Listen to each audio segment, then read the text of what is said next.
জয় Hind students, তোমরা কখনো টক দই তেঁতুল খেয়েছো?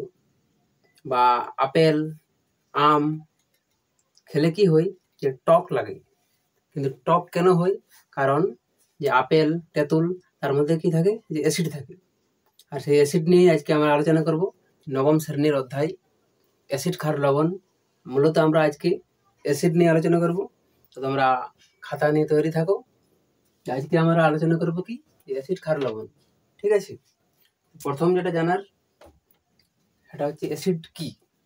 তো তোমরা খাতা বের করো। অ্যাসিড কি বা অ্যাসিডের সংজ্ঞা কি? তো অ্যাসিড হচ্ছে যেসব যৌগ স্বাদে অম্ল বা টক, স্বাদে অম্ল বা টক, অর্থাৎ যে আপেল বা তেঁতুল আম তাদের মধ্যে কি থাকে, অ্যাসিড থাকে। আর অ্যাসিডের ধর্ম হচ্ছে অ্যাসিড স্বাদে অম্ল বা টক। ঠিক আছে, যার মধ্যে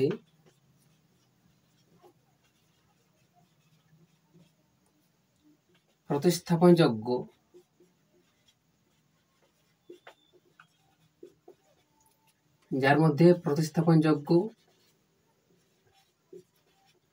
এক বা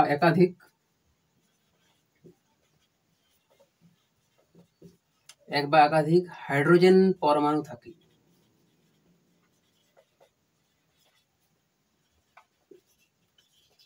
ঠিক আছে, প্রথমে কি লিখেছি, যেসব যৌগ স্বাদে অম্ল বা টক আর যার মধ্যে প্রতিস্থাপনযোগ্য এক বা একাধিক হাইড্রোজেন পরমাণু থাকে।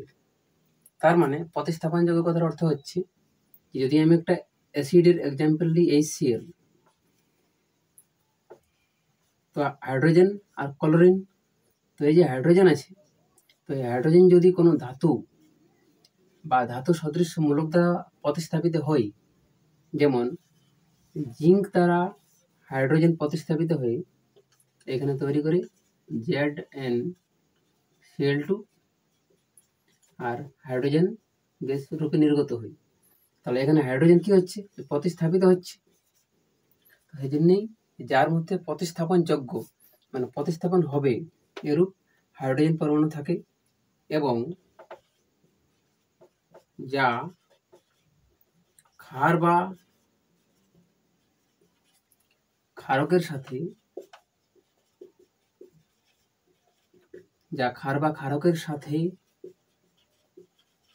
বিক্রিয়া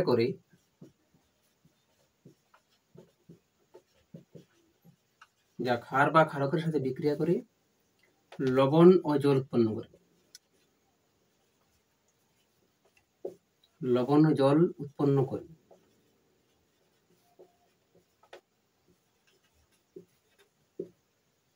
তাকে আমরা অ্যাসিড বলবো, তাকে অ্যাসিড বলা হয়। ঠিক আছে, যা ক্ষার বা ক্ষারকের সাথে বিক্রিয়া করে লবণ ও জল উৎপন্ন করে। যেমন আমরা আবার HCl বা হাইড্রোক্লোরিক অ্যাসিডের এক্সাম্পল নিচ্ছি। HCl আছে, HCl ক্ষার, তো ক্ষার সোডিয়াম হাইড্রোক্সাইড একটা ক্ষার, তো NaOH, তো অ্যাসিড ক্ষারের সাথে বিক্রিয়া করে লবণ NaCl আর উৎপন্ন কি করে, জল। তো যদি ক্ষারের সাথে বিক্রিয়া করে লবণ ও জল উৎপন্ন করে, তাহলে তাকে আমরা কি বলবো, অ্যাসিড। তাহলে এখানে এই সিরাপ একটা কি হচ্ছে, অ্যাসিড। এই সেলের প্রতিস্থাপনযোগ্য হাইড্রোজেন আছে, আর এই সেল ক্ষারের সাথে বিক্রিয়া করে কি লবণ আর জল উৎপন্ন করছে। সেই জন্য এই সেল কি, এই সেল একটা হচ্ছে অ্যাসিড। ঠিক আছে, এরপর যে আরহেনিয়াসের তত্ত্ব অনুযায়ী অ্যাসিডের আরো একটা সংজ্ঞা আছে, তো সেই সংজ্ঞাটা কি লিখছি আমি।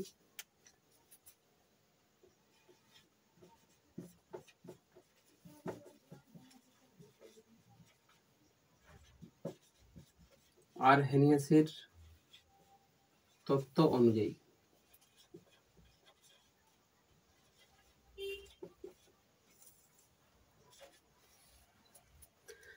আর এনএএস এর তত্ত্ব অনুযায়ী অ্যাসিডের আরেকটি সংজ্ঞা আছে। সেই সংজ্ঞাটি হচ্ছে যেসব যৌগ জলীয় দ্রবণে বিয়োজিত হয়ে H+ আয়ন উৎপন্ন করে। কি বলছি, যেসব যৌগ জলীয়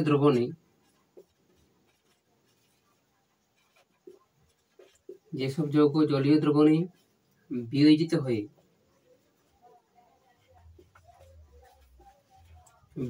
হয়ে H+ বা H3O+, এর নাম হচ্ছে হাইড্রোনিয়াম।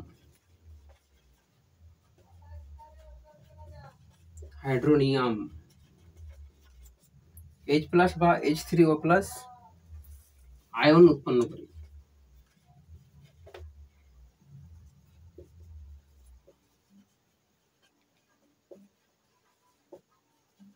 ঠিক আছে, তাহলে অ্যাসিডের সংজ্ঞা হচ্ছে এটা, যেসব যৌগ স্বাদে অম্ল বা টক, যার মধ্যে প্রতিস্থাপনযোগ্য এক বা একাধিক হাইড্রোজেন পরমাণু থাকে, যা ক্ষার বা ক্ষারকের সাথে বিক্রিয়া করে লবণ ও জল উৎপন্ন করে, তাকে অ্যাসিড বলবো।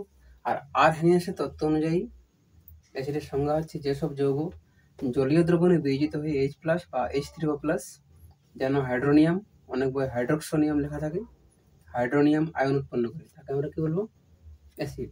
ঠিক আছে, তাহলে অ্যাসিডের সংজ্ঞা হচ্ছে এগুলো। এরপর আমরা অ্যাসিডের প্রকারভেদ জানবো, যে তীব্র অ্যাসিড কোনগুলা, মৃদু অ্যাসিড কোনগুলা, জারক অ্যাসিড কোনগুলা। আমি কিছু অ্যাসিডের প্রকারভেদ লিখেছি, একটা উৎস অনুযায়ী, তীব্রতা অনুযায়ী, ক্ষারগ্রাহিতা অনুযায়ী, আর এখানে যে অক্সিজেনের উপস্থিতি অনুযায়ী। ঠিক আছে, তো প্রথমে আমরা দেখব যে উৎস অনুযায়ী অ্যাসিডকে কি কি ভাগে ভাগ করা যায়। তো উৎস অনুযায়ী ভাগ করা যায় একটা জৈব অ্যাসিড, একটা অজৈব অ্যাসিড বা খনিজ অ্যাসিড। তো জৈব অ্যাসিড কোনগুলো? জৈব অ্যাসিড হচ্ছে যে সমস্ত অ্যাসিড উদ্ভিজ বা প্রাণীজ থেকে পাওয়া যায়, যে উদ্ভিদ বা প্রাণী, যে সমস্ত অ্যাসিডের উৎস হচ্ছে উদ্ভিদ বা প্রাণী, যেমন একটু আগে বললাম টার্টারিক অ্যাসিড তেঁতুল থেকে পাওয়া যায়, তো সেই টার্টারিক অ্যাসিড কি হচ্ছে একটা মৃদু অ্যাসিড। বা পিঁপড়ের হুলে, যে পিঁপড়ের মধ্যে যে ফর্মিক অ্যাসিড থাকে, সেই ফর্মিক অ্যাসিড হচ্ছে একটা জৈব অ্যাসিড। কি বলছি, জৈব মানে জীব, তো যে সমস্ত অ্যাসিড জীব দেহ থেকে পাওয়া যায়, জীব দেহ, যেমন টার্টারিক অ্যাসিড, ফর্মিক অ্যাসিড, এগুলো হচ্ছে কি জৈব অ্যাসিড। আর অজৈব অ্যাসিড বা খনিজ অ্যাসিড, যে সমস্ত অ্যাসিড উদ্ভিদ বা প্রাণী থেকে পাওয়া যায় না, যে সমস্ত অ্যাসিড খনি থেকে পাওয়া যায়, সেই সমস্ত অ্যাসিড হচ্ছে অজৈব অ্যাসিড বা খনিজ অ্যাসিড। যেমন HCl বা HNO3 বা H2SO4, এগুলো সব কি হচ্ছে একটা অজৈব অ্যাসিড। ঠিক আছে, উৎস অনুযায়ী দুভাগ ছিল, একটা জৈব অ্যাসিড, একটা অজৈব অ্যাসিড। জৈব অ্যাসিড কোনগুলা? যেগুলোর উৎস হচ্ছে উদ্ভিদ বা প্রাণী, সেগুলা জৈব অ্যাসিড। আর অজৈব অ্যাসিড কোনগুলা? যেগুলা খনিজ থেকে পাওয়া যায় বা উদ্ভিদ থেকে পাওয়া যায় না, যেমন HCl, HNO3, H2SO4। পরে আসছে তীব্রতা অনুযায়ী, যে কোনগুলো তীব্র অ্যাসিড আর কোনগুলো মৃদু অ্যাসিড। তো তীব্র অ্যাসিড মানে বোঝায় যে, যেমন আমরা আগের সংজ্ঞাটা দেখেছি যে আরহেনিয়াসের তত্ত্ব অনুযায়ী অ্যাসিডকে দুভাগ, যে অ্যাসিডের সংজ্ঞা ছিল যে জলীয় দ্রবণে বিয়োজিত হয়ে H+ আয়ন উৎপন্ন করে। তো যদি বেশি পরিমাণে H+ আয়ন উৎপন্ন করে সেটা তীব্র অ্যাসিড, আর যদি কম পরিমাণে H+ আয়ন উৎপন্ন করে সেটা হচ্ছে কি মৃদু অ্যাসিড। তার মানে কি, জলীয় দ্রবণে সম্পূর্ণরূপে বিয়োজিত হয়। তীব্র অ্যাসিড মানে হচ্ছে জলীয় দ্রবণে সম্পূর্ণরূপে বিয়োজিত হয়,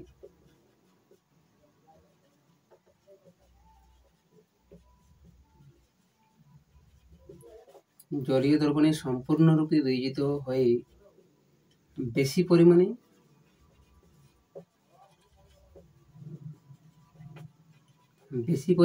H+ আয়ন উৎপন্ন করে।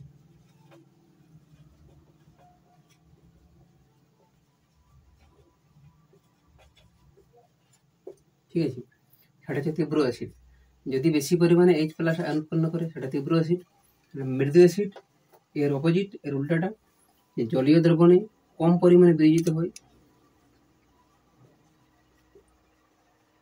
জলীয় দ্রবণে কম পরিমাণে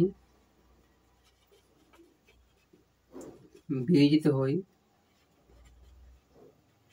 হয় এবং কম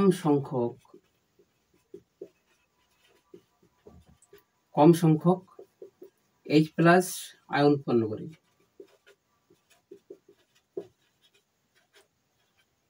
কম সংখ্যক H+ আয়ন উৎপন্ন করে তাকে বলা হয় মৃদু অ্যাসিড। প্রথমে আমরা কি দেখেছিলাম? জৈব অ্যাসিড, যেগুলোর উৎস হচ্ছে উদ্ভিদ বা প্রাণী, যেমন টার্টারিক অ্যাসিড, ফর্মিক অ্যাসিড। তারপর অজৈব অ্যাসিড, যেমন HCl, HNO3, H2SO4। পরে তীব্রতা অনুযায়ী তীব্র অ্যাসিড আর মৃদু অ্যাসিড। তীব্র অ্যাসিড কোনগুলো?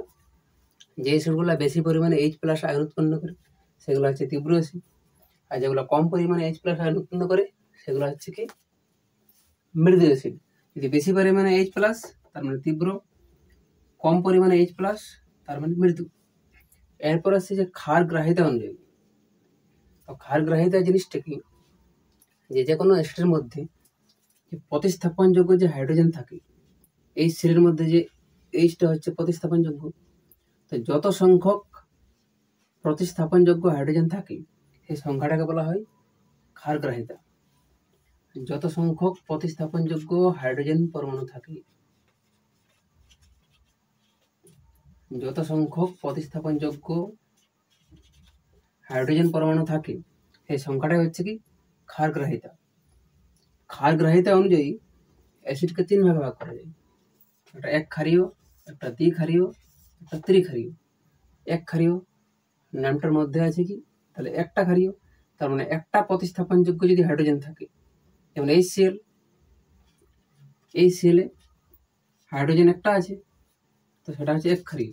যেমন HNO3, এখানেও H একটা আছে, এই জন্য এটা একক্ষারীয়। আর দ্বিক্ষারীয় মানে কি, প্রতিস্থাপনযোগ্য হাইড্রোজেন পরমাণু দুটো থাকে, যেমন সালফিউরিক অ্যাসিড H2SO4, হাইড্রোজেনের সংখ্যা দুটা, এই জন্য সেটা দ্বিক্ষারীয়। H2CO3, হাইড্রোজেনের সংখ্যা দুটা, এখানে দ্বিক্ষারীয়। ত্রিক্ষারীয় মানে কি, যে হাইড্রোজেন 3টা থাকবে, যেমন ফসফরিক অ্যাসিড H3PO4। যদি হাইড্রোজেন একটা তাহলে একক্ষারীয়, যদি হাইড্রোজেন দুটা তাহলে দ্বিক্ষারীয়, যদি হাইড্রোজেন 3টা তাহলে ত্রিক্ষারীয়। ঠিক আছে। আর ক্ষার গ্রাহিতা মানে কি, যে প্রতিস্থাপনযোগ্য হাইড্রোজেন পরমাণু যতগুলি সেটা হচ্ছে তার ক্ষার গ্রাহিতা। এরপর আরো দুটো প্রকার আছে, একটা হচ্ছে অক্সি অ্যাসিড আর একটা হচ্ছে হাইড্রা অ্যাসিড। তো অক্সি অ্যাসিড মানে হচ্ছে যে কোনো একটা অ্যাসিডের মধ্যে যে অ্যাসিডকে যদি আমরা যে জলীয় দ্রবণে বিয়োজিত করি বা জলীয় দ্রবণে এড করি, তাহলে HCl কি H+ আর Cl- উৎপন্ন করে। তো H+টা কি হচ্ছে ক্যাটায়ন, আর Cl- হচ্ছে অ্যানায়ন।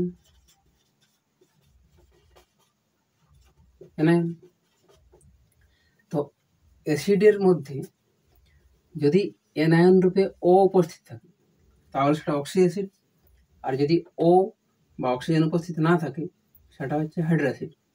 এখানে কি অক্সিজেন আছে? অক্সিজেন নাই, Cl আছে, সেই জন্য এই সেলটা হচ্ছে হাইড্রা অ্যাসিড। আর এইখানে HNO3, এখানে O আছে, SO4 O আছে, CO3 O আছে, PO4 O আছে। তো যদি O উপস্থিত থাকে সেটা হচ্ছে কি অক্সি অ্যাসিড। ঠিক আছে। যদি অ্যাসিডের মধ্যে O থাকে সেটা অক্সি অ্যাসিড, যদি O বা অক্সিজেন না থাকে সেটা হচ্ছে একটা হাইড্রা অ্যাসিড। ঠিক আছে। 3টি প্রধান অ্যাসিডের ব্যবহার লেখা হয়েছে।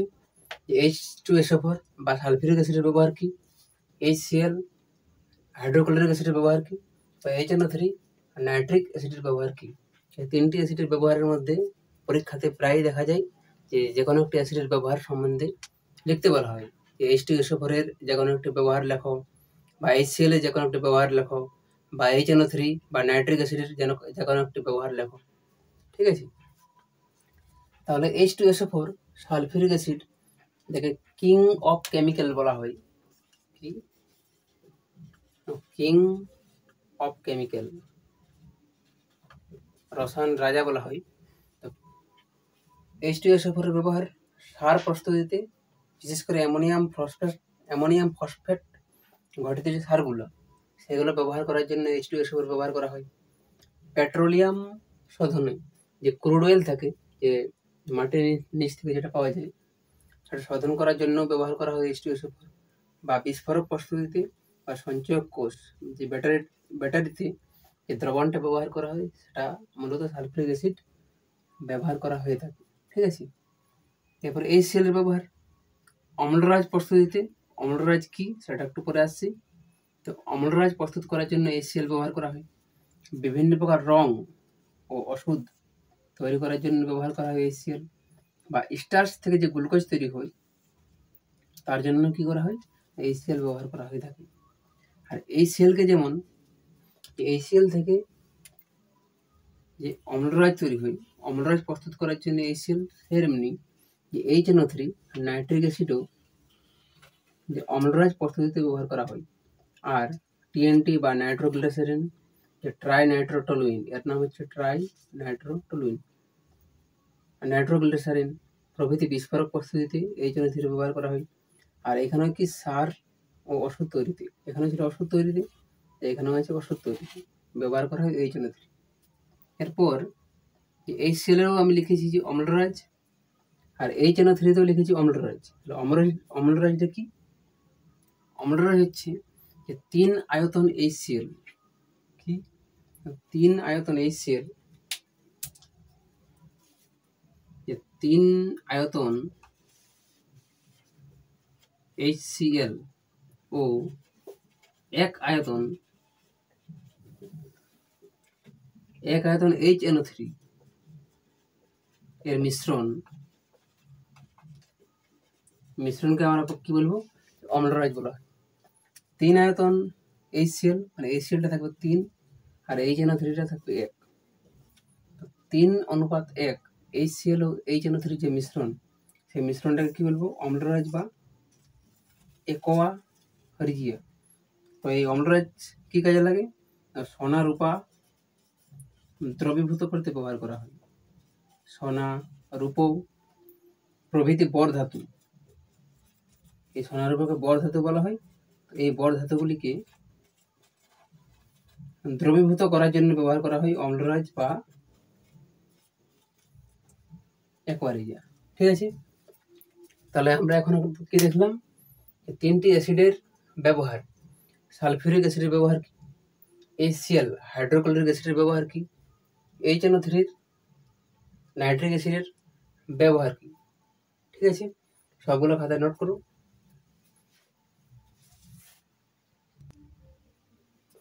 আমরা কিছু পদার্থের নাম জানবো, আর সেই পদার্থের মধ্যে কি কি অ্যাসিড থাকে এগুলা বিভিন্ন পরীক্ষার জন্য খুবই ইম্পর্টেন্ট দেওয়া থাকে, যে লেবুতে কোন অ্যাসিড থাকে বা আপেলে কোন অ্যাসিড থাকে। দেখো প্রথমে আছে কি, লেবুতে থাকে সাইট্রিক অ্যাসিড। আপেলে কি থাকে, ম্যালিক অ্যাসিড। তেঁতুলে থাকে টার্টারিক অ্যাসিড। চায়ে থাকে কি, ট্যানিক অ্যাসিড। ভাতের মধ্যে থাকে ফ্যাটিক অ্যাসিড। আর পিঁপড়ের হুল বা যে খাকড়া বিছা, পিঁপড়ের হুলে থাকে ফর্মিক অ্যাসিড। আর ভিনিগার যেখানে কি থাকে, অ্যাসিটিক অ্যাসিড। আর সোডা ওয়াটার যেখানে থাকে কার্বনিক অ্যাসিড। ঠিক আছে, নোট করে নাও। ঠিক আছে, আজকের ভিডিওতে এতটাই। এর পরের ভিডিওতে আমরা অ্যাসিডের শনাক্তকরণ করতে হয় কিভাবে, বা অ্যাসিডের সাথে ধাতুর বিক্রিয়া, বা অ্যাসিডের সাথে ক্ষারের বিক্রিয়া, ক্ষারকের বিক্রিয়ার সাথে কি হয়, সেগুলো আমরা পরের ভিডিওতে দেখবো। ঠিক আছে।